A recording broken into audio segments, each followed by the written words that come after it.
Welcome and thanks so much for joining us. I'm Mike Walter. Results are coming in from 5 U.S. states holding presidential primary elections. The Republican and Democratic frontrunners are expected to consolidate their leads. In years past, these states received very little attention from the candidates because by this time in the election cycle, the nominees were already decided. For the latest results, CCTV's Jessica Stone is joining us from a polling station in the state of Maryland. And Mike, it just seems like every time we cover a primary, this primary is more important than the last because of how late this race is going. And we can now report that Donald Trump having a clean sweep of all 5 primary states this evening. Hillary Clinton, she has won Maryland and Delaware. Her campaign still holding out to see if they've won Pennsylvania, a state that she won over Barack Obama in 2008, and a state that she needs now. I am thrilled to be here in Philadelphia. I am winning, and I'm winning because of what I stand for and what I've done and what my ideas are.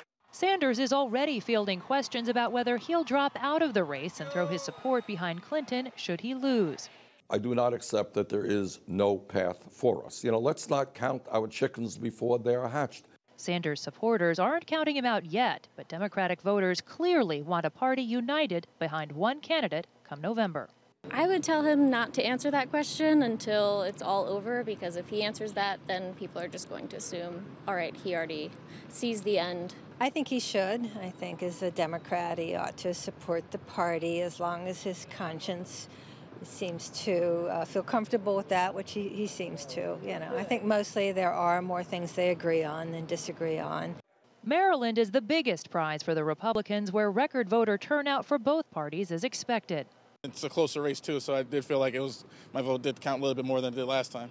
Billionaire businessman Donald Trump is leading Ohio Governor John Kasich and Senator Ted Cruz across all 5 primary states.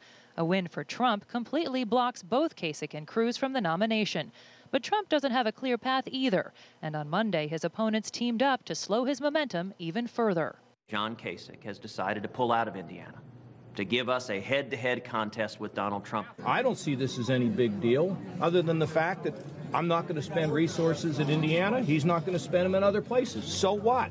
The deal seemed to give Trump renewed fuel for accusations that the U.S. political system is rigged. They colluded, and actually I was happy because it shows how weak they are. It shows how pathetic they are.